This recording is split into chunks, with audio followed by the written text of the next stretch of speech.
Donc voilà, écoutez, c'est une exposition, je dirais pas de type nouveau, mais c'est une exposition qui est dans le temps du monde.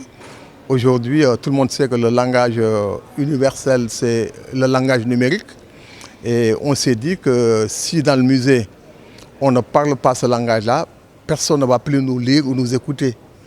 Et vous savez que la jeunesse, son langage, c'est le numérique. Et donc, on essaie de faire du numérique un outil pour pouvoir parler à tous les publics, les jeunes en particulier. C'est aussi quelque chose d'extrêmement utile pour nos pays. Vous savez, comme on a l'habitude de le dire, on est des cultures de l'oralité, pas nécessairement de l'écrit. On parle beaucoup et on a beaucoup d'images. Et avec le numérique aujourd'hui, vous pouvez être dans n'importe quel coin d'Afrique et vous adresser au monde entier. Ça, c'est extrêmement important et nous essaierons de faire le maximum pour que cette exposition Microfolie, qui n'était pas une conception de chez nous, mais une conception en partage avec plusieurs pays dans le monde et 3 musées au Sénégal, on fera de telle sorte que cette microfolie-là puisse embarquer des éléments du patrimoine africain, sénégalais bien aussi, et puis faire de telle sorte aussi que ce soit une plateforme à partir de laquelle on peut créer des espaces de rencontre. Il ne faut pas oublier que les civilisations africaines sont d'abord et avant tout des civilisations de la rencontre. Donc il faut utiliser des plateformes comme celle-ci pour qu'il y ait des rencontres culturelles entre les jeunesses du monde entier.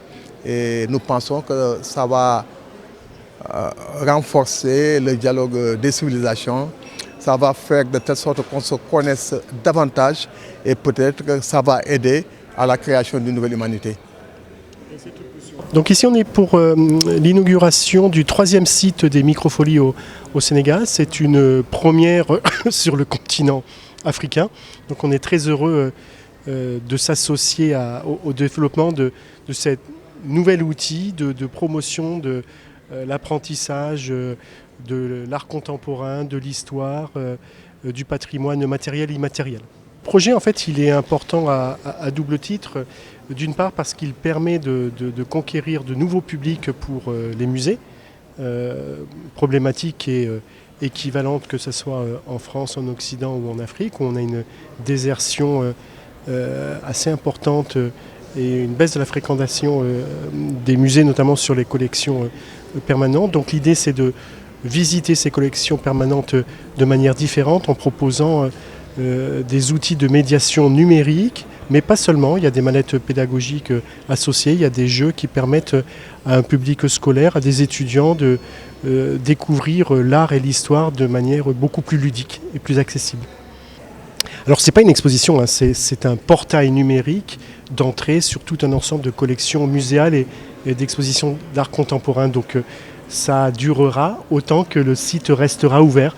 Donc dans le cadre de l'IFAN, de l'Institut français et du MCN, on est parti sur de nombreuses années d'exploitation.